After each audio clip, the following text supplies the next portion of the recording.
और राम से 14 पीढ़ी पूर्व मानधाता राजा हुए हैं। शिव पुराण में उल्लेख है, जिन्होंने मां से नहीं पिता से जन्म लिया था। उनकी तपस्या से यह शिवलिंग प्रकट में स्थापित लिंग नहीं है।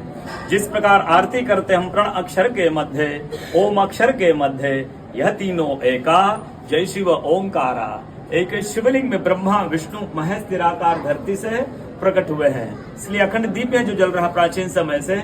एक ही दीपक में 3 बातियां जल रही लगातार, ब्रह्मा विष्णु महेश की। इस पहाड़ी के ऊपर 7 किलोमीटर का परिक्रमा मार्ग है, वो भी ओम आकृति में है। जो पर्वत पे हम प्रभु के दर्शनों के लिए खड़े हैं, ये पर्वत स्वयं शिवलिंग की आकृति में है।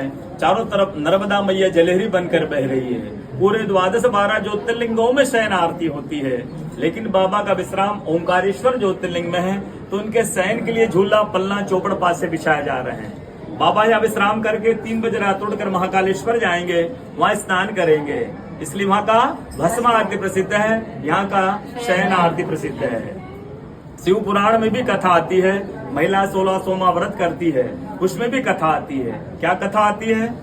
प्रतिदिन भोलेनाथ आते हैं, माँ के साथ विश्राम करके सुबह ब्रह्म मुहूर्त में उठकर चले जाते हैं। एक दिन जब भोले बाबा माँ के साथ पधारते तो माँ पुजारी से पूछती हैं, पुजारी हमें विश्राम के लिए जा रहे हैं, ये चौपड़ पासे में किनकी जीत होगी? पुजारी बोलते कि आज ही भोले बाबा माँ बाहर निकलते हैं। पुजारी द्वार पर रहते तो माँ पुजारी से पूछती, पुजारी कल मैंने आपसे पूछा था हमें विश्राम के लिए जा रहे, चौपड़ पासे में किनकी जीत होगी? आपने कहा भोले बाबा जीतेंगे। भोले बाबा नहीं, मैं जीती हूँ। माँ ऐसा बोल करके उनको श्राप दे के चली जाती है।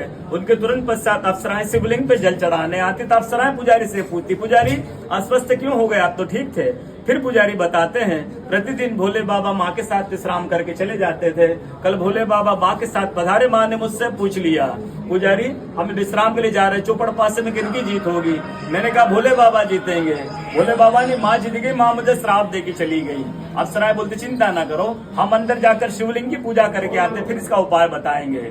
अप्सरा अंदर जाकर शिवलिंग की पूजा कर बाहर आकर बोलती, पुजारी आप 16 सोमवार व्रत कीजिएगा, व्रत करते ही स्वस्थ हो जाएंगे, व्रत करते ही ठीक हो जाएंगे। ये वो कथा का दर्शन प्रतिदिन होता है।